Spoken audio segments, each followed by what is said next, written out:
Abonnez-vous Thiowli Sénégal abonneel ci Thiowli Sénégal. Abonnez-vous Thiowli Sénégal. Abonnez-vous Thiowli Sénégal. Abonnez-vous Thiowli Sénégal. ndax man li ma soxla ci xibaar yu wér te woo Thiowli Sénégal. jërëjëf Thiowli Sénégal encore une fois laaj bu am solo nga laaj noonu mu di procès bu Mame Mbaye Niang ak Ousmane Sonko li ci Sénégal ñàkk loolu moo ma gën a métti. tout un pays ñu nekk en kaw ci lan diggante yaa ma waxaloo ma procès de diffamation procès la boo xam ne tey mënoon nañ koo régler sax à l'amiable mënoon nañ koo régler benn yoon mu doon loo xamante ne Sénégal du ci ñàkk lim ci ñàkk mais da ngay xool procès boo xamante ne tey Sénégal ñàkk na ci ay bakkan procès boo xam ne tey koom-koomu Sénégal nërmeelu na ci procès boo xam ne tey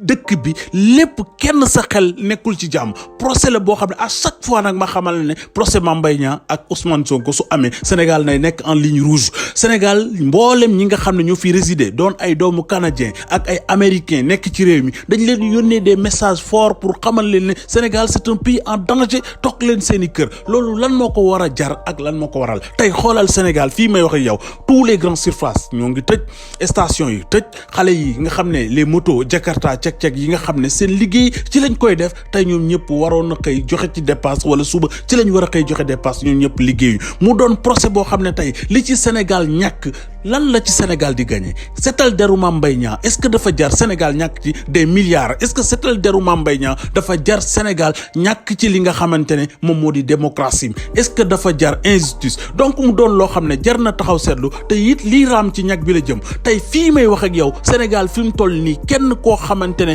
am nga fitu mën a tëb ne wax ne réew mi dina dugg ci jàmm wala du dugg ci guuta boo ko waxee da nga ñeme parce que réew mi xam ngeen ne fi mu toll nii Ousmane Sonko tey légibilité mi ngi nekk en danger te su fekkente ne ñoom ci seen jëmmi bopp àtte nañu wane ne Ousmane Sonko du bokk ci élection yi lu mu nekk mën na xew Sénégal muy loo xamante ne ñaanuñ ko mais nag damay wax ne jàmm ku koy oote da nga ciy jiitu suñu sañoon ñu wax Macky Sall bu delloo si xelam waxtaan ndax moom moo waxoon ne ci suufu concoom def na fi li nga xamante ne mooy ay dossiers yoo xam ne mën na taal Sénégal donc na ci boole dossier bii mu xam ne Ousmane Sonko du ennemi adversaire am la ñoom ñaar ñëpp dañoo am ambition pour defar Sénégal te ñun gis nañ li nga xam ne jot na ko liggéey Sénégal donc dañ koy wax ne ala kulli alin dana arrêté moromam àggale ñun daal on l'appelle de la paix Sénégal jàmm lañ fi bëgg réewu jàmm la réewu teraanga te lii mun na jur lu nekk ci réew mi.